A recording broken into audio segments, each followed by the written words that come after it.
ABCD is a parallelogram. The length of the side AD and diagonal this are this and this respectively. Angle is this. Then the area.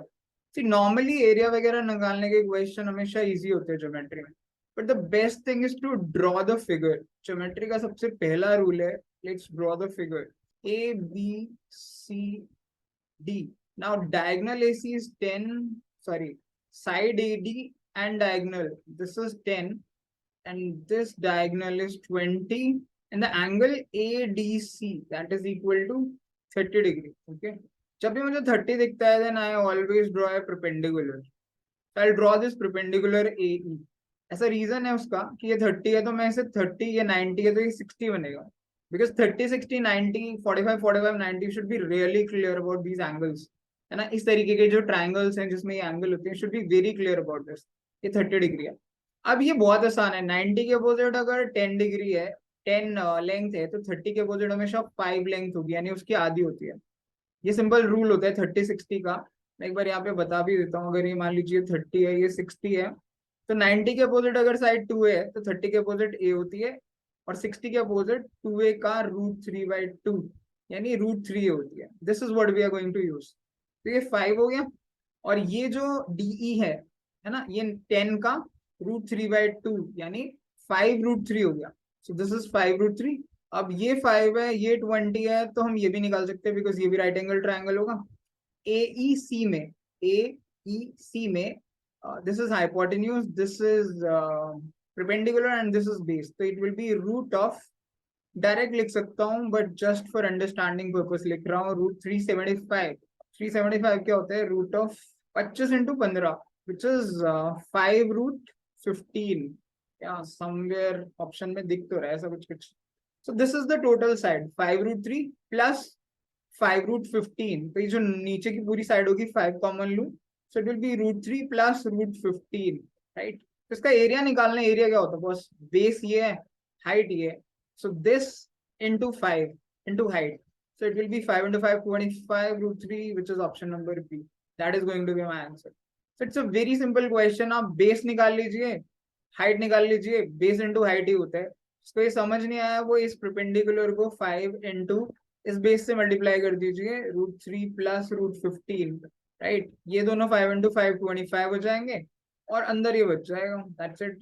हालांकि ये सब लिखने की जरूरत नहीं है. You should mark the answer. आपको answer तो सामने ही दिया गया है. तो जब भी ऐसा 30 डिग्री 60 डिग्री दिख जाए तो परपेंडिकुलर देखिए कहाँ पर है. नहीं है तो बनाइए, कंस्ट्रक्ट करिए. जैसे हमने परपेंडिकुलर बना लिया ए, तो 30 60 90 बन गया. इससे 30 के अपोजिट 5 हो गया, 60 के अपोजिट 5√3 हो गया. फिर हमने EC भी निकाल लिया, and then area of a parallelogram is base into height. It's a very simple question from geometry. If fx is equal to this and gx is then this, then the minimum value of f of gx minus 3x is. This is also guys very easy question from algebra. Algebra का बहुत easy question है ये. maximum minimum निकालना बहुत standard question है, अगर provided हम इसकी normal equation बना पाए, आप ये समझ पाए. f of gx का क्या मतलब होता है? gx मेरा x plus 3 है, ठीक है. तो f of gx मतलब f of x plus 3 -3x. ये -3x तो गिवन है. So f of x अगर x² -7x होता है, तो f of x plus 3 क्या होगा? अब मेरे लिए ये पूरा का पूरा जो है ना, ये x है, तो जहां जहां x है मैं एज इट इज लिख दूंगा. ठीक है. तो फंक्शन खुलेगा तो क्या होगा? x की जगह x plus 3 का होल स्क्वायर -7 इंटू x की जगह x plus 3. क्योंकि जहां जहां x था वहां x plus 3 लिख दिया, बस कुछ भी नहीं किया. बिकॉज मेरे लिए अब यही फंक्शन fx ये है, तो x plus 3 तो मेरे लिए अब यही x है ना, एंड -3x ये कांस्टेंट चल रहा है. हालांकि इसमें वेरिएबल भी है, बट ये फंक्शन के साथ नहीं है, अलग से है. We just have to solve this. a plus b का whole square is x² plus 9 plus 6x minus से मल्टीप्लाई कर दीजिए 7x, पहले इसको इससे -21 minus 3x, that is equal to x². ये कितना हो गया? 6x 7 3 7 और 3 10 माइनस का 4x एंड 9 minus 12 माइनस का 12 21 है ना, 12 और 9 21. ओके. दो तरीके हैं अब इसके. राइट. इसके दो मेथड्स क्या होते थे? एक तो है परफेक्ट स्क्वायर मेथड कि हम इसको परफेक्ट स्क्वायर बना दें, एंड सेकंड मेथड है डिफरेंशिएशन वाला. Right. Let's understand both the method ताकि आपका रिवीजन भी हो जाए.